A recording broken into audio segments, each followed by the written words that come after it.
자, 우리 다 같이 성경 말씀 보겠습니다. 미가서 7장 18절부터 20절까지입니다.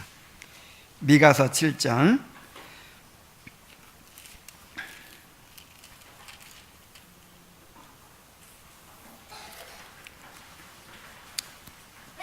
우리 한 목소리로 읽겠습니다. 18절부터 20절입니다.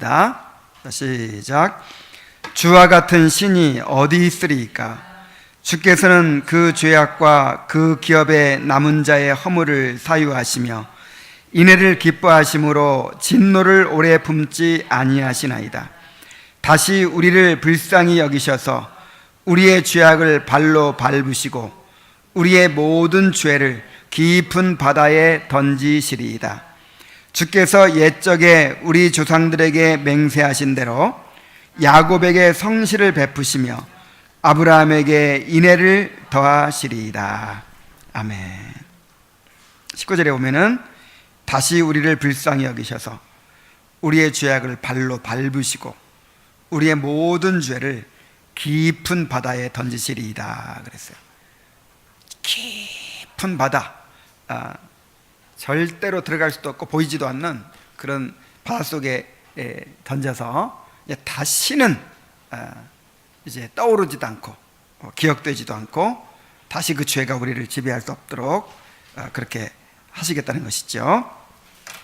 자, 오늘 이 말씀대로 이제 크리스찬이 십자가 앞에서 죄 사함을 경험하게 되는 그런 내용 우리가 살펴보게 됩니다. 자, 먼저 이 본문을 한번 같이가 아니라 제가 읽겠습니다. 79페이지입니다. 79페이지.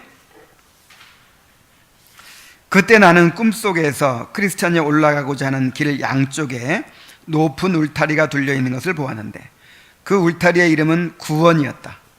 등에 무거운 짐을 쥐고 있는 크리스찬은 이 길을 달려 올라가는 동안 무척 고통스러워하는 것 같았다. 그러나 그는 쉬지 않고 계속 뛰어가서 마침내 한 언덕바지에 이르게 되었는데 그곳에는 십자가가 서 있었고 조금 떨어진 아랫부분에는 무덤이 입을 딱 벌린 채 놓여 있었다. 크리스찬이 십자가 위로 막 올라가려는 순간 짐이 그의 어깨로부터 풀어져 등에서 벗겨지더니 계속 미끄러져 내려와 마침내 무덤의 입구 속으로 굴러떨어져 다시는 보이지 않게 되었다. 이것을 본 크리스찬은 무거운 짐을 벗어버린 홀가분함과 즐거움에 넘치는 마음으로 이렇게 말하였다. 주께서 괴로움을 당함으로 내게 평안을 주셨고 주께서 목숨을 버리사 내게 영생을 주셨나이다. 십자가 앞에 이르자마자 그토록 무거웠던 짐을 벗어 던지고 몸이 홀가분하게 된 크리스찬은 무척 놀란 모습으로 한동안 우두커니 서서 신기하다는 듯이 여기저기를 바라보았다. 그는 기쁨에 넘쳐 머릿속에 샘물이 터지면서 눈물이 흘러내려와 두 뺨을 촉촉히 적시는 것도 느끼지 못한 채 십자가를 바라보고 또 바라보며 서 있었다. 이처럼 눈물을 흘리며 십자가를 바라보고 서 있을 때 광채를 바라는 세 사람이 그에게 다가와 평안할지어다 하고 인사를 했다. 그 중에 첫 번째 사람은 당신의 죄는 사함받았습니다 라고 말해 주었고, 두 번째 사람은 크리스찬의 더러운 누더기 옷을 벗기고 깨끗한 새 옷으로 갈아입혀 주었으며, 세 번째 사람은 크리스찬의 이마에 표를 달아주면서 봉인된 두루마리 한 개를 그에게 건네주었다. 그는 크리스찬에게 길을 가면서 두루마리에 적힌 내용을 읽고 천국문에 이르렀을 때 그것을 제시하라고 말해주고는 다른 두 사람과 함께 떠나가 버렸다. 그러자 크리스찬은 기쁨에 못 이겨 서너 번 껑충껑충 뛰고 나서 노래를 부르며 길을 떠났다. 지금까지 난 무거운 죄의 짐을 지고 다녔다네. 이곳에 오기 전까지는 내 슬픔과 고통의 짐을 벗지 못하였는데, 이곳은 얼마나 좋은 장소인가. 여기서부터 내게 참된 행복이 시작되려나. 여기서부터 내 등에 무거운 짐을 벗어 던지려나. 여기서부터 나를 묶어놓았던 고통의 사슬이 끊어지려나. 날 위해 수치를 받으신 그분을 찬양하라. 아멘. 자, 해석자의 집을 떠난 크리스찬은 무거운 짐을 진 채 구원이라 이름하는 울타리가 쳐진 언덕길을 쉬지 않고 올라갔는데 그곳에는 십자가가 있었고 또 그 아래쪽에는 열려있는 무덤이 있었습니다. 크리스천이 십자가 위로 막 올라가려는 순간 등에 지고 있던 짐이 그의 어깨로부터 풀어져 벗겨지더니 무덤 속으로 굴러떨어져서 더 이상 보이지 않게 되었습니다. 크리스천은 눈물을 흘리면서 십자가를 바라보는데 광채를 바라는 세 사람이 나타나서 죄사함을 선언해주고 또 새 옷을 입혀주고 이마에 표를 주면서 봉인한 두루마리 하나를 주었습니다. 자, 드디어 크리스찬이 십자가에서 죄짐을 벗게 되는 내용입니다. 이 십자가의 체험은 천국에 들어가기 위해서는 반드시 거쳐야 할 그런 체험입니다. 자, 먼저 십자가를 벗게 된 십자가를 벗게 된 것이 아니죠. 죄짐을 벗게 된 십자가에서 죄짐을 벗게 된 그 과정을 한번 살펴봅니다. 자, 먼저 십자가로 이제 나아가는 크리스찬의 모습이 보입니다. 크리스찬은 십자가가 있는 길로 올라갑니다. 이 올라가는 길에는 높은 울타리가 둘려 있었는데 그 울타리의 이름은 구원이라고 했어요. 이 다른 번역에 보면은 이 십자가가 있는 이 길, 크리스찬이 올라가는 길을 왕의 대로라고 그렇게 했어요. 왕의 대로. 이 왕의 대로는 아무나 갈 수 있는 길이 아니고 오직 구속함을 입은 자들만 가는 길이죠. 이사야 35장 8절에 보면은 거기에 대로가 있어 그 길을 거룩한 길이라 일컫는 바 되리니 깨끗하지 못한 자는 지나가지 못하겠고 오직 구속함을 입은 자들을 위하여 있게 될 것이라. 우매한 행위는 그 길로 다니지 못할 것이며 그랬어요. 구속함을 입은 자들만 갈 수 있는 길, 십자가로 나아가는 길입니다. 자, 그런데 이 길에 높은 울타리가 쳐진 이유는 무엇일까요? 그것은 이 세상을 바라보지 말고 오직 십자가만 바라보고 나아가라는 거예요.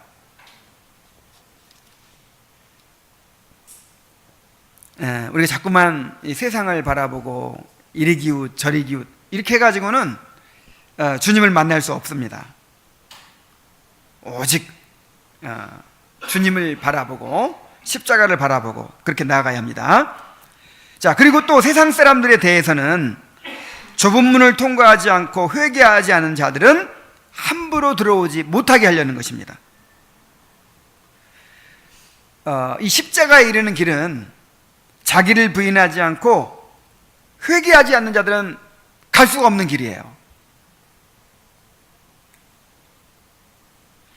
등에 무거운 짐을 지고 있는 크리스찬은 이 길을 달려 올라가는 동안 무척 고통스러웠다고 했어요.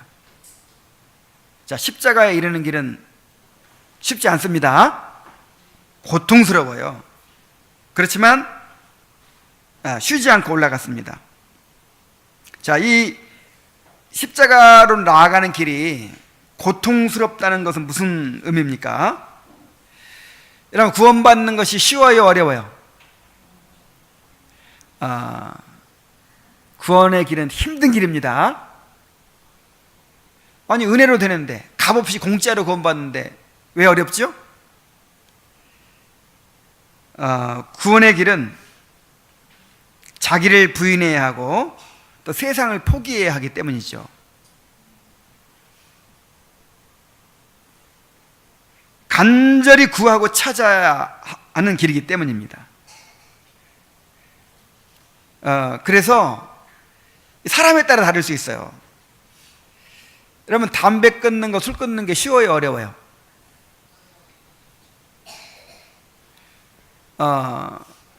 어떤 사람한테는 너무너무 어려운 거예요. 근데 어떤 사람한테는요, 쉬워요. 단숨에 끊어버려요. 예를 들어서 병원에 갔는데 암입니다. 당신 담배 피우면 죽습니다. 이런 선고를 받았어요. 그러면 쉬워요, 어려워요? 쉬워요. 아니, 내가 죽게 생겼는데 담배 포기합니다. 술 포기할 수 있어요. 근데 아픈 데도 하나도 없어. 나는 뭐 멀쩡하게 잘 살아가고 있는데 앞으로 건강을 위해서 담배 끊으시오. 너무 어려운 거예요. 그래서 자신의 죄를 깨닫고 그 죄짐이 무거워서 고통스러워 하는 사람은 세상을 포기하는 거, 자기를 부인하는 거 쉬워요, 어려워요? 영원한 멸망에 처하게 생겼는데, 이 크리스찬 보세요. 막 가족들까지 다 버리고 나가잖아요.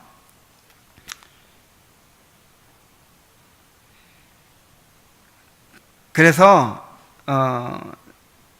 정말 어떻게 보면은 너무 쉬운 길이죠. 그냥 은혜로 값없이 주시니까. 그러나 어떻게 보면은 너무나도 어려운 길이에요.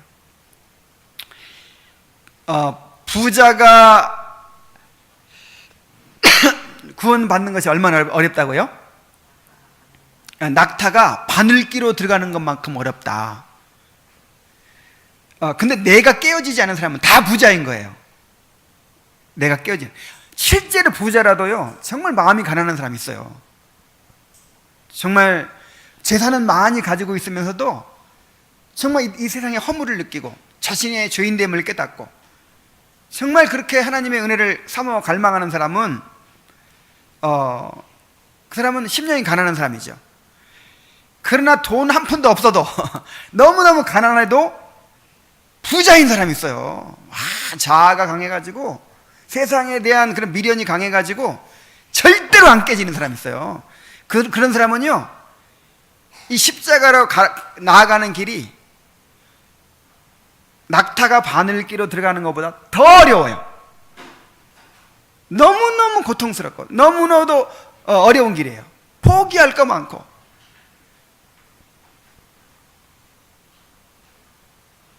자, 그런데 크리스찬은 어떻습니까? 그 길을 달려서 올라갔다 그랬어요. 자, 무거운 짐이 지금 있어요. 그리고 너무 고통스러워요, 그 길을 올라가는 게. 근데 어떻게 올라가요? 달려서. 쉬어요, 안 쉬어요? 쉬지도 않고 올라가요.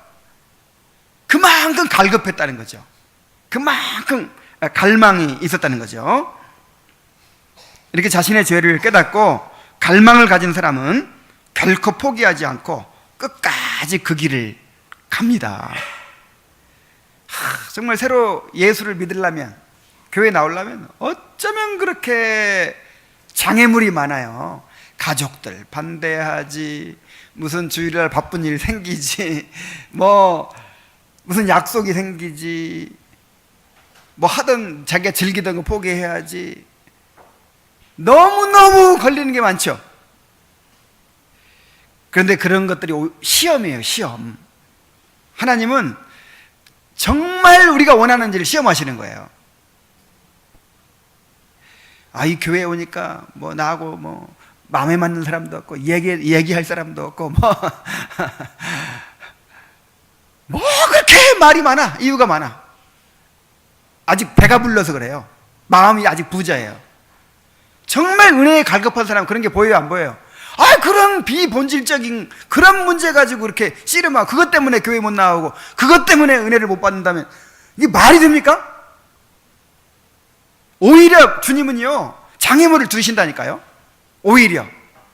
그래서 여러분, 신앙생활 하면서 내가 이것 때문에 교회 신앙생활하기 어렵다, 이런 것이 느껴지거든.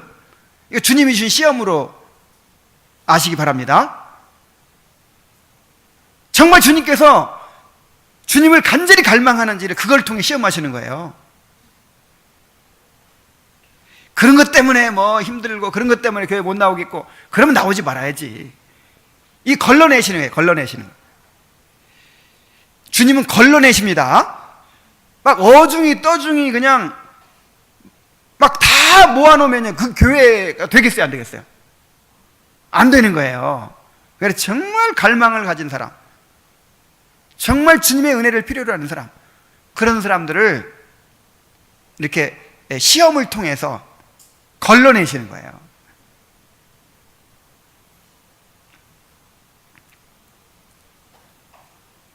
이렇게 구하고 찾고 두드리는 자는 반드시 그리스도를 만나게 됩니다. 그러나 구원의 은혜가 귀하고 필요하다는 것을 알면서도 힘을 다해서 그리스도를 찾지 않는다면 그런 사람에게는 은혜가 주어지지 않아요. 주님은 개에게 거룩한 것을 던지지 말라, 돼지에게 진주를 던지지 말라 그랬어요. 내가 다른 거 다 포기하더라도 그 은혜를 내가 받아야겠습니다. 막 이런 사람에게 주시는 것이지, 배가 불러가지고 나 배짱이야, 교회 한번 나와주는 게 배짱이고, 뭐 성경 공부 나와주는 게 배짱이고, 제발 나오시라고, 아이고 나와줘서 고맙다고. 여러분, 이런 사람에게 은혜를 주시지 않아요. 마가복음 2장의 중풍병자를 보세요. 자, 중풍병자가 예수님한테까지 나오는 과정을 한번 보십시오. 이 중풍병자도 그 중풍병자를 데리고 간 네 사람인지 몇 사람인지는 모르겠어요. 어쨌든 중풍자를 떠매고 간, 침상째 떠매고 간 그 사람들도 믿음이 있었겠지만, 주님께서 내 믿음이 너를 구원하였다 이렇게 말한 것으로 봐서 중풍병자에게도 믿음이 있었어요. 그래서 아마 제발 나를 예수님께 데려가 달라 이렇게 부탁을 했을 것 같아요. 이게 얼마나 강하게 부탁을 했으면 그렇게 또 메고 갔겠어요. 그래가지고 예수님한테 오니까 너무 사람이 많아가지고 들어갈 수가 없는 거예요. 포기해야죠. 이거 어떻게 해요? 그런데 갈망을 가진 사람은 포기하지 않는다니까요. 이스라엘 사람들의 집은 이 슬라브 가옥이에요. 지금부터 콘크리트는 아니고 그냥 이렇게 나무 같은 걸로 얼기설기 얽어놓고, 그 다음에 거기다 이제 흙 같은 걸 올려놓고 이제 기와를 놓든지 뭐 막 이렇게 하는 거죠. 기와가 아니라 이제 뭐 이렇게 어쨌든 이렇게 뭐 편편하게 만드는 거죠. 어떤 생각을 했냐면, 계단으로 올라가 가지고 그 지붕을 뜯고 침상채 내리는 걸 생각했어요. 이야, 정말 놀라워요. 정말 이 중풍병자도 그렇고 이 네 사람도요, 정말 갈망을 가진 사람들이에요. 어떻게 하든 주님 앞에 나가야겠다. 그래가지고 예수님이 말씀 전하고 있는데 지붕을 이렇게 뜯어내고 막 말씀을 듣고 있는데 부시럭부시럭 흙더미가 떨어지고 막 그러는 거야. 남의 집 이게 뭐죠? 이 가택 침입죄에다가 훼손죄. 와, 이거 앞뒤를 가리지 않는 거예요. 지금 앞뒤를 가리지 않고 주님 앞에 나아가야 되겠다는 일념 때문에 그렇게 한 거예요. 예수님이 다 아셨죠? 얼른 뛰어나가가지고 그냥 이렇게 만나 주셨어도 되는데 일부러 내버려 두시는 거예요. 포기하나 보자. 포기하고 가버리면 그만큼 이제 갈망이 없는 거죠. 그래서 그 지붕을 뚫고 막 침상째 내리는 그 모습을 보시면서 기이 여기셨다 그랬어요. 그 믿음을 칭찬하셨어요. 그리고 내가 죄사함을 받았느니라 이렇게 그의 구원을 선언해 주시죠. 중풍병만 낫게 해주신 것이 아니고. 누가복음 19장의 삭개오도 보세요. 삭개오는 세리장이고 모든 사람들에게 이제 지탄받는 사람이죠. 그런데 예수님을 좀 만나보려고 하는데, 그 사람이 예수님을 만나보려고 하게 되기까지는 이제 돈을 벌어봤는데도 이제 허무하고 이게 만족이 아니야. 그래서 정말 이제 인생의 어떤 막다른 데까지 이른 거예요. 그러니까 야, 내가 무엇 때문에 이렇게 살아왔나. 처음에는 이제 용좀 먹더라도 돈 벌고 돈 모으고 돈 쓰고 막 이제 이런 재미로 살았겠죠. 근데 막상 그렇게 해보니까 이게 만족을 주지 못하는 거예요. 그리고 점점 이제 자신의 죄에 대한 인식은 커가고 너무 두렵고, 그래서 이제 구원을 갈망하게 되는 거죠. 자, 이 구원에 대한 갈망이 생겼어요. 그래서 예수님을 좀 만나보려고 하는데, 아이고, 나갔더니 키는 작지, 사람들은 구름대처럼 몰려있지, 예수님을 만난다는 게 너무 힘든 거예요. 어떻게 해요? 포기하고 집에 갈까요? 포기하지 않는다니까요. 정말 갈망을 가진 사람은 포기하지 않아요. 나무 위로 올라가는 거야. 어떻게 그런 기상천외한 생각을 하는지 몰라.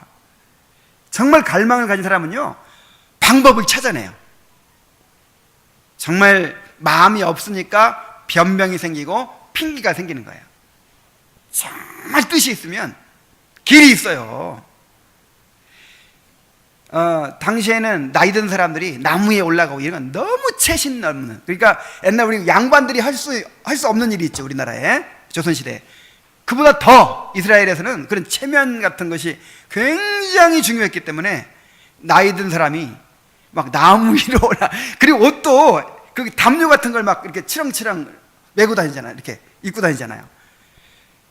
근데 그 옷을 입고 그 나이 든 사람이 막 나무 위로 올라간다고 생각해 보세요. 모든 사람이 다 쳐다보는 거예요. 저 사람 뭐 하는 짓이냐 저거. 근데 그 창피한 거 뭐 체면 이거 다 소용없어요. 그리고 나무 위에 딱 올라가가지고 예수님 지나가시는 이제 그 자리에 딱 이렇게 기다리고 있는 거예요. 그래서 예수님께서 그 삭개오의 갈망을 보셨어요. 삭개오야, 이름도 기억했어. 이름도 벌써 알고 계셨어. 삭개오야, 내려오너라. 오늘 내가 너의 집에 가야겠다. 너의 집에 가서 유하여야겠다. 그래서 삭개오가 즐거워하면서 막 내려왔다고 했어요. 이야, 얼마나 이게 놀라운 은혜입니까? 자, 거기에 비해서 부자 청년도요 굉장히 구원에 가까웠어요. 뭔가 영생에 대한 갈망이 있는 거예요. 영생에 대한 갈망.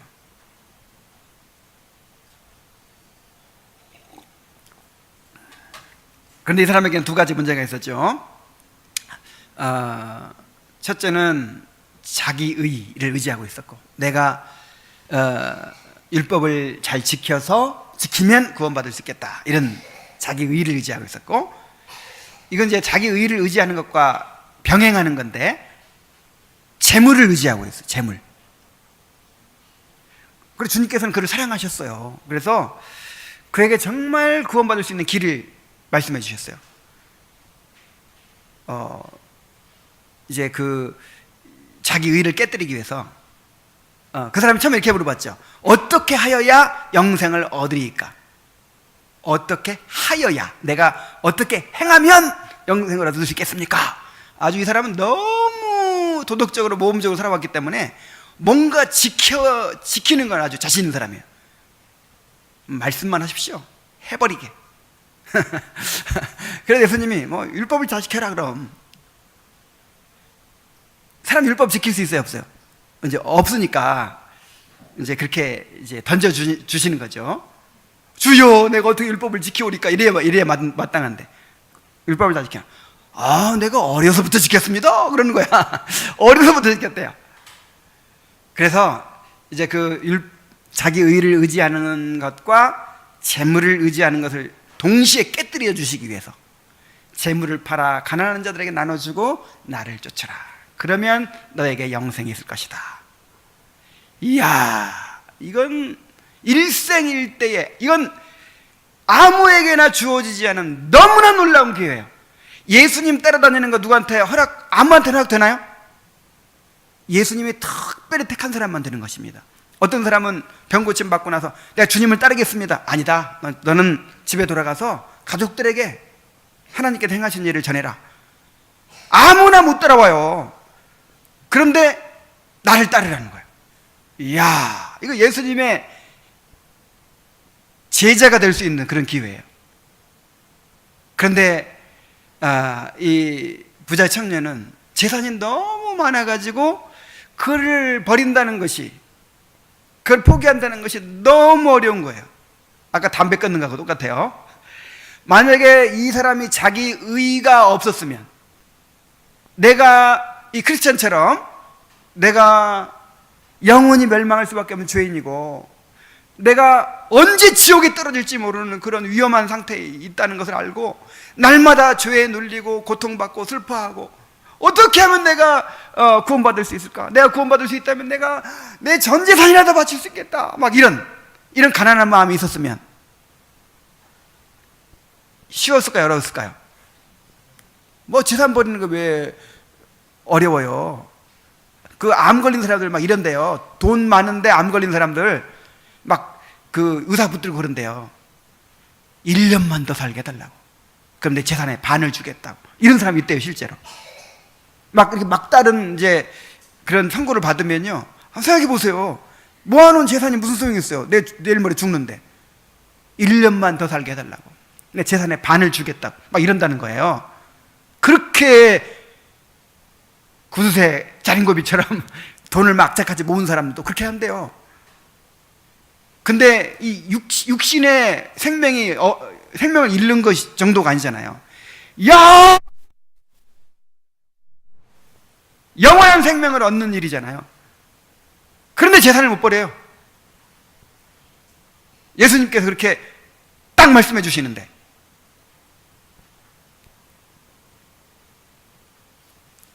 십자가로 나아가는 길은 어려워요, 쉬워요? 어려워요. 고통스러운 길이에요. 자기를 부인하고 모든 걸 포기해야 되는 길이에요. 그러나 이 크리스찬은 정말 자신의 그런 절망적인 그 죄의 상태를 깨달았기 때문에 다 포기하고 또 그런 고통과 그런 어려움을 다 무릅쓰고 뭔가 시험을 다 이겨내고 기어이 십자가에까지 나아간 것입니다. 그리하여 드디어 십자가에서 죄짐이 벗겨졌어요. 크리스천이 십자가에 막 올라가려는 순간, 십자가 위에 막 올라가려는 순간 등에 있던 죄의 짐이 그의 어깨로부터 풀어져서 벗겨지더니 계속 미끄러져서 내려와서 마침내 무덤의 입구 속으로 굴러 떨어져 버렸습니다. 이 장면은 한 영혼이 그리스도의 십자가를 통해서 죄사함을 체험하는 것을 의미합니다. 크리스천은 그동안 이 죄의 짐을 벗기 위해서 온갖 노력을 다했습니다. 그런데 그 무엇을 통해서도 그 어디서도 이 죄짐을 벗지 못했습니다. 그런데 그리스도의 십자가 앞에 와서 너무나도 쉽게 이 죄짐이 벗겨져 버렸어요. 이 죄를, 우리의 죄짐을 해결할 수 있는 유일한 길은 바로 그리스도의 십자가입니다. 왜 그렇습니까? 그리스도는 십자가에서 우리의 모든 죄를 담당하시고 죽으셨습니다. 그래서 그리스도를 영접해서 그리스도와 연합한 사람은 이제 그의 죽으심에 연합하게 됩니다. 이제 그리스도의 죽음이, 십자가의 죽음이 바로 나의 죽음이 되는 것이죠. 그래서 죄사함을 받고 죄의 형벌과 지배에서 벗어나게 됩니다. 그리스도를 믿고 영접한 사람은 이미 그리스도와 함께 십자가에 못 박혀 죽은 것입니다. 이제 죄의 형벌이 끝난 것입니다. 죄의 지배가 끝난 것입니다. 이제 죄와 사망의 권세에서 완전히 해방된 것입니다. 어깨 위에 짐이 무덤 속으로 굴러 떨어져서 다시는 보이지 않게 되었다고 그랬죠? 이것은 속죄의 완전성을 보여주는 것입니다. 십자가로 인한 속죄는 완전하고 영원한 것입니다. 다시는 그 죄가 다시 우리를 지배할 수 없어요. 이번 주에 우리가 함께 읽은 미가서에서 7장 18절로 19절, 주와 같은 신이 어디 있으리까? 주께서는 죄악과 그 기업에 남은 자의 허물을 사유하시며 인애를 기뻐하심으로 진노를 오래 품지 아니하시나이다. 다시 우리를 불쌍히 여기셔서 우리의 죄악을 발로 밟으시고 우리의 모든 죄를 깊은 바다에 던지시리이다. 그냥 야트막한 또랑물에 던져버렸으면 다시 떠오를 수도 있어요. 다시 드러날 수 있는데 깊은 바다에 던져버리셨기 때문에 다시는 이제 그 죄를 우리가 직면할 필요가 없다는 얘기죠. 죄의 형벌을.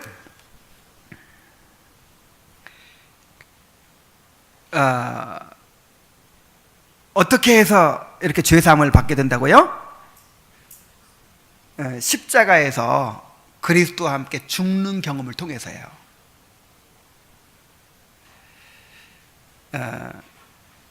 자, 그리스도와 함께 죽음을 통해서 정죄받고 또 심판받고 멸망받아야 할 내가 죽어버렸잖아요.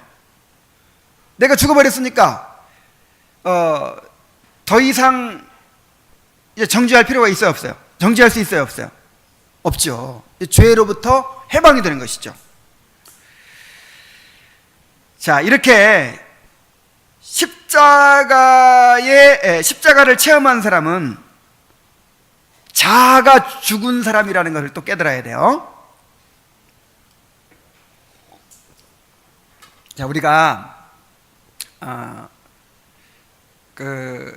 이제 십자가를 체험한다고 하는 것은 십자가에서 예수님과 함께 죽는다는 뜻이죠. 내가 그리스도와 함께 십자가에 못 박혔나니. 그렇죠? 여러분 예수님 영접했죠? 자, 예수님 영접한 사람은 이미 어떻게 된 사람이에요? 그리스도와 함께 십자가에 못 박힌 사람입니다. 죽었어요. 이 죽음의 의미를 잘 알라 이 말이에요. 일단 죽음의 의미는 죄에 대하여 죽은 거죠. 더 이상 죄가 우리를 상관할 수 없어요. 더 이상 우리가 지은 죄 때문에 우리가 형벌받거나 지옥 가지 않아요. 뭐에 대하여 죽었다고요? 죄에 대하여 죽었어요. 자, 그런데 그것만 생각해서는 안 된다 이 말이죠. 자, 우리가 십자가에서 그리스도와 함께 죽었다는 것은 첫째는 죄에 대하여 죽은 것이고 또 세상에 대하여 죽은 거예요. 또 자신에 대하여 죽은 거예요. 전에는 이 세상에 속한 사람이었어요. 이 세상 것들을 통해서 행복을 찾고 세상에 소망을 두고 세상을 즐거워하고 이런 사람이었는데 이제 내가 죽을 때는 어디에 대해서 죽었어요? 세상에 대해서. 이스라엘 백성이 홍해바다를 딱 건너는 순간 애굽에 대해서 죽어버린 거예요. 요게 세례예요, 세례. 우리가 세례받고 지금 이제 주님 안에 들어온 것은 세상에 대해서 죽은 거예요. 애굽에 대해 죽은 거예요. 이스라엘 백성이 광야에서 자꾸만 애굽 생각을 했죠. 애굽에서는 마늘과 파와 부추를 먹었는데 막 이런 식으로. 그것 때문에 망했잖아요. 이제 세상에 대해 죽었다는 걸 생각하고 세상에 소망을 두면 안 돼요. 뭐 세상에서 뭐 행복해지려고 하면 안 돼요. 이 세상에 미련을 둬서는 안 돼요. 이제 죽었다니까. 탈북자들이 이제 딱 이렇게 한국으로 넘어와가지고 한국 국적을 딱 얻으면 이제 북한에 대해서는 어떻게 됐어요? 죽었죠. 아직도 북한 생각하고 뭐 북한에 뭐 남은 뭐 남겨놓고 온 거 뭐 생각하고 막 이러면 되겠어요, 안 되겠어요? 다시 한번 넘어가고 막 이러면 되겠어요, 안 되겠어요? 이제는 끝난 거예요. 그래서 내가 어디에 대해 죽었다? 세상에 대해 죽었다. 그리고 자기 자신에 대해서도 죽은 거예요. 전에는 나의 주인이 누구였어요? 나였죠. 그런데 이제는 그리스도가 나의 주인이십니다. 이제 내 이름이 없어졌어요. 이제 내가 사는 것이 아니요 내 안에 그리스도께서 사시는 삶을 사는 거예요. 죄에 대해서만 죽고 나는 그냥 살아있고 싶다. 이거 안 돼요. 예수님은 자기 백성을 저희 죄에서 구원할 자라고 하셨어요. 누구의 백성을? 자기 백성을. 자기 백성이 아니면 속죄가 해당이 안 돼요. 나 예수님 백성은 되기 싫고요. 그냥 밖에서 그냥 그 죄사함만 이렇게 딱 따먹으면 안 될까요? 이게 안 된다니까. 예수님은 누구를 위해 죽으셨냐면 자기 백성을 위해 죽으신 거예요. 자기 백성을 위해서. 그래서 내가 십자가에서 죽었다고 하는 것은 이제 자기 자신에 대해서 죽은 것입니다. 그래서 우리의 불행은 끊임없이 내가 살아나는 거예요. 내가 죽어야 우리는 이제 행복할 수 있는데 자꾸만 죽었다고 하면서도 자꾸만 살아나요. 내가 주인 노릇하려고 하는 거예요. 자, 그리고 자기 의가 죽은 거예요. 자기 의. 여러분, 이제 우리는 하나님 앞에 내놓을 게 있어요, 없어요? 이미 파산 선고 받아요. 파산 선고. 하나님 앞에 건질 것이 아무것도 없는 거야. 완전 누더기 냄새나는 더러운 누더기였기 때문에 뭐 건질 게 아무것도 없어요. 그래서 이제 우리 의를 포기하고 그리스도의 의를 입은 거잖아요. 그런데 아직도 내 의를 쌓으려고 하고 내 의를 내세우려고 하고, 여러분 되게 안 돼요. 이게 문제예요. 내 의가 죽었다는 걸 깨달으셔야 됩니다. 자, 또 내 권리가 죽은 것이고, 내 권리가 있어요, 없어요? 죽어버렸어요. 이제 주님의 권리밖에 없어요. 마지막 남은 내 자존심까지 죽은 거예요.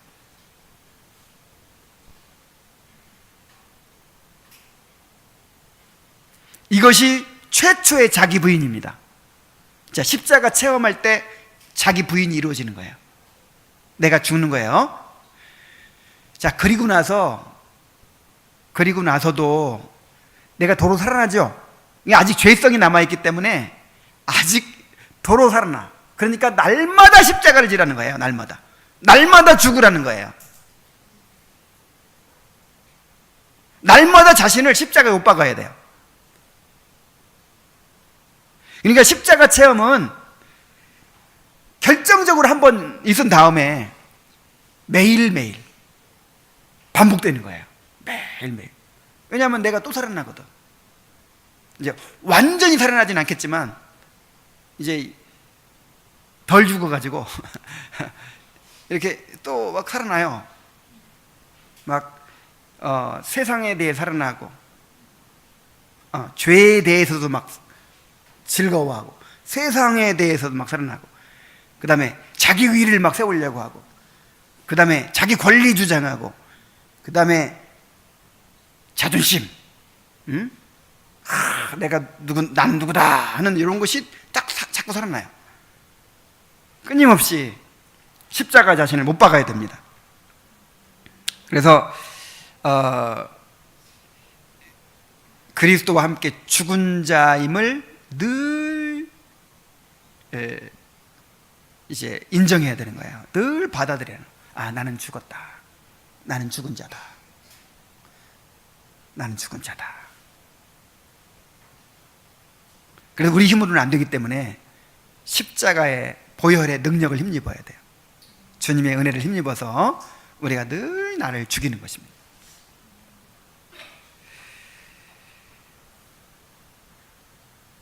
자, 이것이 이제 최초의 자기 부인인데, 이런 경험이 없이 교인이 된 사람들은, 이런 확실한 십자가 체험이 없이 교인이 된 사람들은 이런 자기 부인이 이루어질 수가 없어요. 날마다 부인하는 일이 일어날 수가 없어요. 이렇게 철저하게 자기 의가 깨어지지 않은 사람들이 교회 안에 들어오게 되기 때문에 신앙생활이 계속해서 자기 의를 쌓는 그런 과정이 되고 마는 거예요.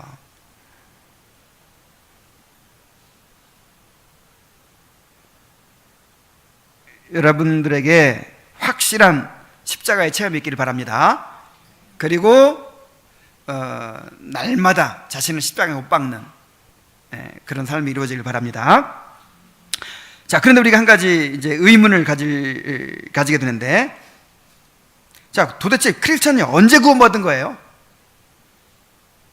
그는 이미 크리스천이라는 이름을 가지고 있고 좁은 문에는 진즉 들어왔죠. 좁은 문에는 진즉 들어왔어요. 그리고 또 성령의 가르치심을 받았잖아요. 해석자가 성령이니까 성령께 직접 가르침을 받았잖아요.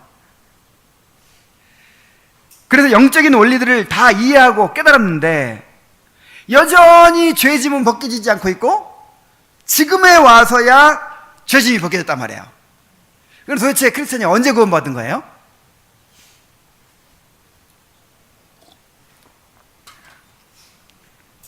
자, 일단 크리스천은 이미 그 전부터 그 시점이 언제인지는 모르겠어요. 그 자신의 죄를 깨닫고 울부짖을 때부터인지 아니면 좁은 문에 들어왔을 때부터인지 언제쯤인지는 몰라요. 왜 모르죠? 이거는 하나님의 주권적 역사이기 때문에. 거듭남은 우리의 잠재의식 속에서 일어나는 하나님의 주권적인 역사이기 때문에 그 시점은 아무도 모릅니다. 그가 자신의 죄를 깨닫고 슬퍼하며 간절히 구원의 길을 찾고 있고 찾아왔고 또 모든 것을 버리고 좁은 문으로 들어간 것으로 보아서 그가 확실히 거듭난 사람이라는 것을 알 수 있죠. 그런데 십자가 언덕에 와서 죄짐이 벗겨진 것은 회심의 체험으로 봐야 합니다. 회심의 체험. 거듭난 영혼은 반드시 회심을 통해서 그의 거듭남이 드러나게 돼 있어요.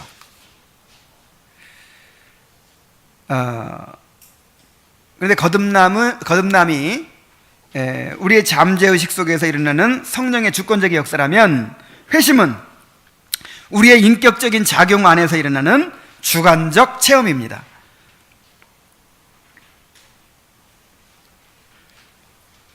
그래서 사람마다 이 회심의 체험은 다양한 거예요. 거듭남과 동시에 획기적으로 그냥 뒤집어지는 그런 회심의 체험도 있고 어떤 그 위대한 부흥의 시대에 그런 일들이 막 일어나죠. 성령께서 강력하게 역사하셨을 때 막 순간에 그냥 이렇게 회심하는 역사들이 일어나죠. 그런가 하면 또 대부분은 오랜 어떤 과정을 통해서 이 크리스천처럼 참 그 죄를 깨닫고 나서 십자가에서 죄짐이 다 벗겨지고 이렇게 기쁨을 얻기까지 얼마나 많은 세월을 보냈습니까? 이 철로역정의 저자 존 버년이 그랬죠. 또 이 위대한 휘필드, 조지 필드가 그랬고 요한 웨슬레가 그랬고 마틴 루터가 그랬고 정말 그 회심의 과정까지 너무나도 고통스러운 너무나도 힘든 그런 오랜 과정을 거쳐서 그렇게 이제 회심에 이른 사람들이 있어요. 그리고 웨스민스터 신앙고백서 18장에 보면은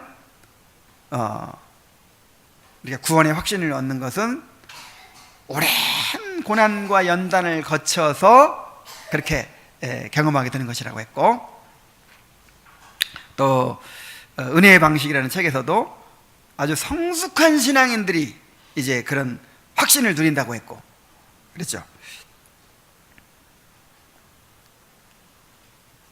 자, 크리스천은 이제 회심을 경험하고 무거운 죄짐을 벗어버렸죠. 그래서 홀가분함과 즐거움에 넘치는 마음으로 이렇게 말합니다. 주께서 괴로움을 당함으로 내게 평안을 주셨고 주께서 목숨을 버리사 내게 영생을 주셨나이다.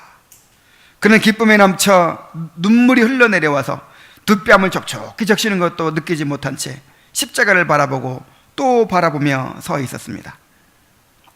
죄사함 받은 자의 기쁨과 감격을 보여주는 것입니다. 이보다 더 감격스러운 일이 어디 있겠습니까? 자, 이제 이렇게 죄사함 받은 자가 누리는 복을 또 이야기해 주고 있어요. 자, 크리스천이 죄짐을 벗고 감격하여 눈물을 흘리고 있을 때 세 명의 광채가 나는 사람들이 다가와 각각 선물을 주었습니다. 이 광채가 나는 걸로 봐서 이 세상의 것들을 가지고 온 사람들이 아니죠. 하늘의 축복을 이제 선물로 주는 거예요.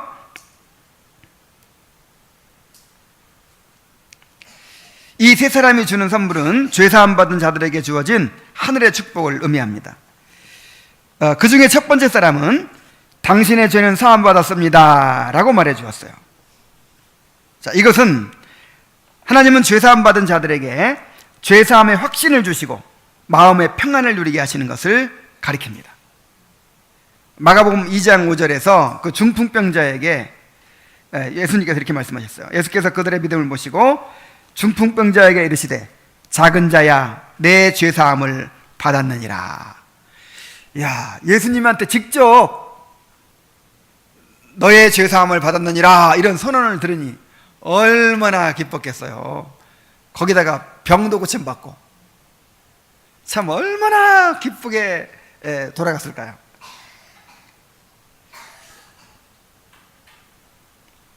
그래서 우리 마음 가운데 예수님의 십자가로 나의 죄가 다 사해졌다는 그런 기쁨, 또 마음 가운데 평강을 누리게 하시는 것이죠. 우리 찬송가, 아까 불렀던 찬송가 438장처럼 내 영혼이 은총 입어 중한 죄짐 벗고 보니, 뭐 그런 이제 마음이 드는 것이죠. 그 다음에 두 번째 사람은 크리스천의 더러운 누더기 옷을 벗기고 깨끗한 새 옷으로 갈아입혀 주었습니다. 자, 스가랴 3장 4절 말씀에 여호와께서 자기 앞에 선 자들에게 명령하사 그 더러운 옷을 벗기라 하시고 또 여호수아에게 이르시되 내가 내 죄악을 제거하여 버렸으니 내게 아름다운 옷을 입히리라 하시기로. 이 말씀에 근거한 이야기예요. 자, 더러운 누더기 옷은 자기 의를 가리킵니다. 새 옷은 그리스도의 의를 상징합니다. 죄 사함 받은 자는 그 죄를 사함 받을 뿐만 아니라 자기 의를 벗고 그리스도의 의의 옷을 입게 되는 거예요. 자, 이중은혜죠. 이중은혜. 자꾸만 죄 사함 받은 것만 이야기하고 끝나는 사람들이 많아요. 죄 사함 받은 걸로 끝나지 않고 예수님의 의를 입혀주는 거예요. 그래서 이 죄 사함은 십자가를 통해서 주어지는 은혜고, 또 의의 옷은 예수님의 순종을 통해서, 예수님의 완전한 순종을 통해서 우리에게 주어진 은혜입니다. 예수님의 완전한 순종을 우리의 것으로 인정해 주시는 거죠. 그래서 여러분, 여러분의 의는 더러운 누더기인데 그것은 벗어버린 거예요. 벗어버렸어요. 여기에 미련 가지면 안 됩니다. 나 좀 알아주기를 바라고, 그래도 내가 누구보다 나은 것 같고, 막 아직도 이런 마음이 있으면 이건 정말 이건 문제예요. 이게 그리스도의 의의 원수예요. 이게 뭐 교회 안에서 뭐 잘 섬기고 뭘 잘하고 하더라도 그런 의의를 쌓는 것이면 이거는 그야말로 사망의 길이에요. 사망의 길. 바울 사도가 배설물로 여겼다고 하는 것이 첫째가 자기 의예요. 자기 의. 그러니까 뭐 세상의 즐거움 이런 것보다도 이제 직접적인 의미는 자기 의. 그러니까 그런 거룩한 랍비들이 가장 가치 있게 여기는 게 뭐겠어요? 그래 나는 이렇게 살았다, 이런 거 아니겠어요? 나는 그래도 이렇게 살았어. 율법을 지키려고 애썼고, 뭐 율법에는 흠이 없는 자고, 난 난지 8일 만에 할례를 받았고, 히브리인 중에 히브리인이고, 난 베냐민 집하고, 나는 전통을 잘 지켜왔고, 나는 뭐 이런 거, 이런 것들을 목숨보다 소중하게 여기고 살아온 거예요. 그런 명예, 자기 자부심, 자기 의, 뭐 이런 거. 나는 이런 사람이야, 난 이렇게 살아왔어, 이런 거. 근데 그것을 뭘로 여겼다고요? 배설물로 여겼. 자기 죄를 깨닫고 나니까 이게 아무것도 아니야, 이거 냄새나는 더러운 누더기고, 우와, 이거는 화장실에서 볼일 보고 그냥 다시는 보기 싫은 그런 거지. 이제는 그리스도의 의만을 자랑하는 거예요. 그리스도 안에서 발견되기를 원하는 거예요. 하나님 앞에 나갈 때 누구의 의로? 그리스도. 사람들 앞에 나갈 때 누구의 의로? 그리스도의 의로. 좀 나 좀 알아줬으면 좋겠어. 그래서 그리스도의 의의 옷을 좀 벗어놓고 내 옷 딱 이렇게 하면 어떻게 되겠어요? 그런 사람이 있었죠. 잔치자리에 자기 옷 입고 나온 사람 쫓겨나는 거예요. 자격 없어요, 그런 사람들. 아직도 그냥 자기 의를 버리지 못하고 순간순간 자기 의를 이렇게 쌓으려고 하고 자랑하려고 하고, 이거 미련 버려야 됩니다. 그리고 새 옷을 입었다고 하는 것은 또 어떤 의미냐면요, 이 새 옷은 의로운 행실을 의미하기도 해요. 자, 첫 번째는 그리스도께서 입혀주신 의, 칭의를 의미하기도 하고, 그 다음에 2차적으로는 이것이 이제 의로운 행실을 의미하기도 합니다. 계시록 19장 8절에 보면은 그에게 빛나고 깨끗한 세마포 옷을 입도록 허락하셨으니 이 세마포 옷은 성도들의 옳은 행실이로다 그랬죠. 그러니까 의롭다 하심 받은 자들은 의로운 행실이 나오는 거예요. 자, 우리가 의롭다 하심 받았다는 것을 뭘로 알아요? 의로운 행실로 아는 거예요. 아브라함은 하나님을 믿으니 이를 의로 여기셨다 그랬는데, 야고보서에서는 이삭을 제단에 드릴 때에 행함으로 의롭다 안 받은 것이 아니냐 이렇게 말하고 있어요. 그러니까 칭의를 받은 사람들은 그 열매가 나타난다는 거예요. 그래서 칭의 받은 거를 하나님과 자기밖에 모르죠. 남들이 어떻게 알아요? 근데 어떻게 아냐면 칭의의 열매를 통해서 알아요. 그 사람들은 의로운 행실을 하게 돼 있어요. 과거에 냄새나는 누더기 옷을 입고 있을 때는 의로운 행실을 할 수 있어요, 없어요? 아니, 더러운 냄새나는 누더기 옷을 입고 중식봉사한다고 해보세요. 당장 나가라고 우리 애기 안아준다고 해보세요. 어떻게 해요? 모든 것을 다 더럽히는 거예요. 근데 그리스도의 의의 옷을 입었기 때문에 이제 의를 행할 수 있게 되는 것입니다. 자, 세 번째 사람은 어떤 선물을 주었습니까? 크리스천의 이마에 표를 달아주면서 봉인된 두루마리 한 개를 그에게 건네주었습니다. 자, 이마에 표를 달아준 것은 성령의 인치심을 의미해요. 우리 에베소서 강의할 때 배웠죠. 1장 13절에 그 안에서 너희도 진리의 말씀 곧 너희의 구원의 복음을 듣고 그 안에서 또한 믿어 약속의 성령으로 인치심을 받았으니 그랬어요. 자, 듣고 믿었어요. 자, 듣고 믿었는데 그 믿은 사람한테 어떻게 해줬다고? 성령께서 인을 쳐주는 거예요. 이마에 딱 인을 쳐주시는. 물론 이제 이마가 아니지, 우리는 마음이겠죠. 자, 인침은 도장을 찍는다는 뜻인데, 자, 도장은 세 가지 의미로 찍어요.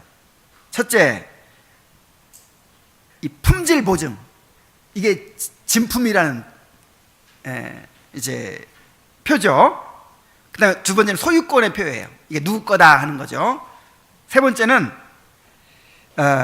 안전하게 보호한다는 표였어요. 도장에 찍힌 것은 주인이 반드시 찾아갑니다. 반드시 주인이 그거를 자기 것으로 끝까지 지킵니다. 그래서 성령으로 인친다 이 말이 무슨 말이에요? 이거는 진품이다. 이거는 진짜 하나님의 백성이다. 그리고 또 하나님의 소유다. 그리고 끝까지 천국 갈 때까지 내가 보호한다. 이런 뜻이죠.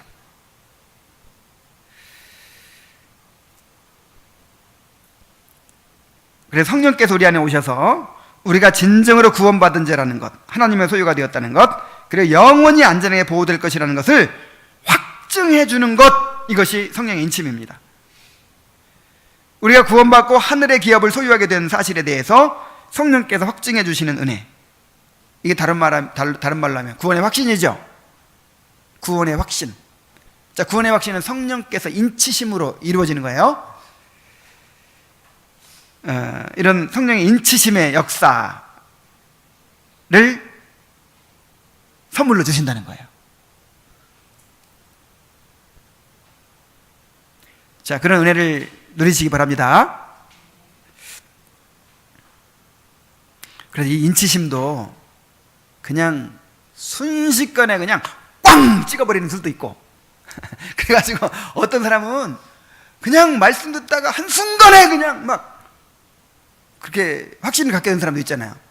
근데 어떤 사람은 조금씩 의심했다가 조금 그런가 싶다가 굴러떨어졌다가 다시 이런 과정을 거쳐서 점진적으로 되는 사람도 있고 양상이 다 달라요.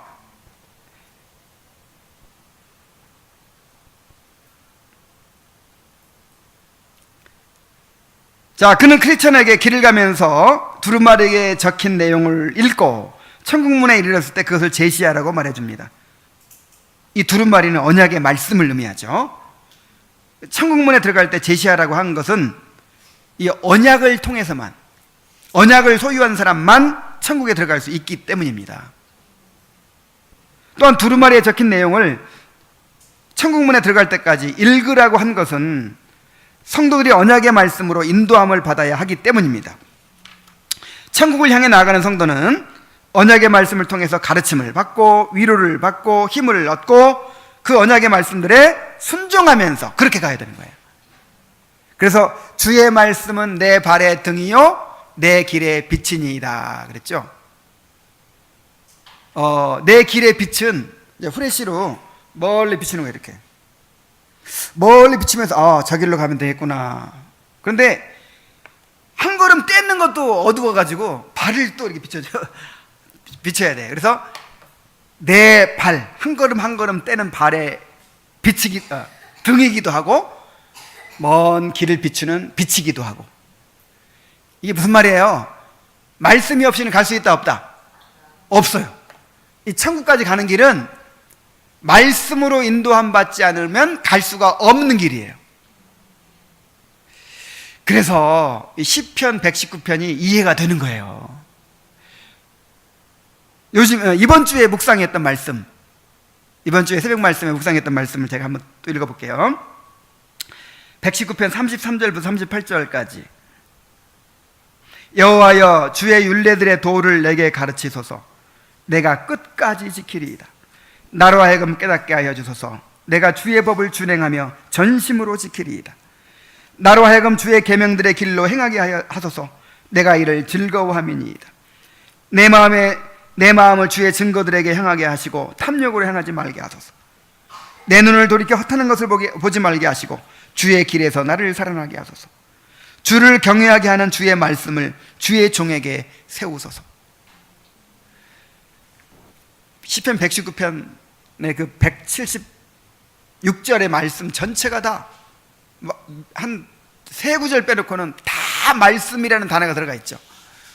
도대체 꼭 이렇게까지만 해야 되나? 이렇게 말씀을 그렇게 생명처럼 붙들고 말씀 없이는 한순간도 못 사는 것처럼 이렇게 해야 되나? 막 그렇게 싶을 정도로 그렇게 말씀에 집착하는 거예요. 근데 그게 정상이에요. 참 생각해 보세요. 꼭 우리는 뭐하고 똑같았냐면요. 이 바닷속에 지금 들어간 잠수사들하고 똑같아요. 이제 이 배 위에서 이 배 위에 산소통이 있습니다. 그리고 이 산소 줄을 이렇게 딱 호흡기를 메고 그렇게 물속에 들어가죠. 자, 바닷물 속에서는 우리가 숨을 쉴 수 있어요, 없어요? 완전히 산소줄에 의지하는 거예요. 아유 귀찮아, 이거 좀 끊어버리자, 벗어버리자. 그러면 어떻게 해요? 금방 죽어요. 우리는 천국 백성인데 지금 이 세상에 살고 있는 거예요. 그래서 이 산소 줄로 계속 이 천국의 공기를 호흡해야 돼요. 잠시라도 끊어지면 죽어요. 잠시라도 끊어지면 금방 세상을 돌아가 버립니다. 우리 안에 부패한 본성이 있죠. 세상에 온갖 유혹과 시험이 있죠. 마귀가 우리를 끊임없이 공격하죠. 그래서 하나님의 말씀이 없이는 잠시도 우리가 바르게 걸어갈 수가 없는 거예요. 크리스찬은 기쁨에 못 이겨서 서너 번 깡충깡충 뛰고 나서 노래를 부르며 길을 떠났습니다. 십자가의 체험은 천국을 향한 순례의 길을 이렇게 기쁨으로 걸어가게 만듭니다. 여러분 모두에게 이러한 행복한 경험이 있게 되기를 바랍니다. 기도하겠습니다. 하나님 아버지, 이토록 아름다운 십자가의 체험을 또 우리가 살펴보았습니다. 하나님 아버지, 참으로 십자가에서 우리의 죄짐이 벗겨지게 하시고 우리 자신이 죄에 대하여, 세상에 대하여, 자신에 대하여, 또 우리 자기 의에 대하여, 또 내 자존심에 대하여 철저히 죽게 하시고 참으로 이제 정말 그리스도와 연합하여 그리스도와 교제하며 그렇게 천국길을 가게 하시니 감사드립니다. 아버지 하나님, 끊임없이 우리 안에서 다시 죄가 우리를 지배하려고 하고 또 죄가 우리에게 정죄감을 주고 두려움을 줄 때 내가 이미 그리스도의 보혈로 죄 씻음 받고 죄에 대하여 죽었음을 깨닫게 하여 주옵소서. 끊임없이 우리가 세상을 사랑하고 또 자기 의를 내세우고 또 내 자존심을 내세우려고 할 때마다 내가 이미 십자가에서 죽었음을 기억하게 하여 주옵소서. 이 십자가 체험이 그리스도인의 행복의 시작임을 깨닫습니다. 철저하게 나를 십자가에 못 박게 하시고 정말 행복한 순례의 길이 될 수 있도록 인도하여 주옵소서. 예수님의 이름으로 기도하옵나이다.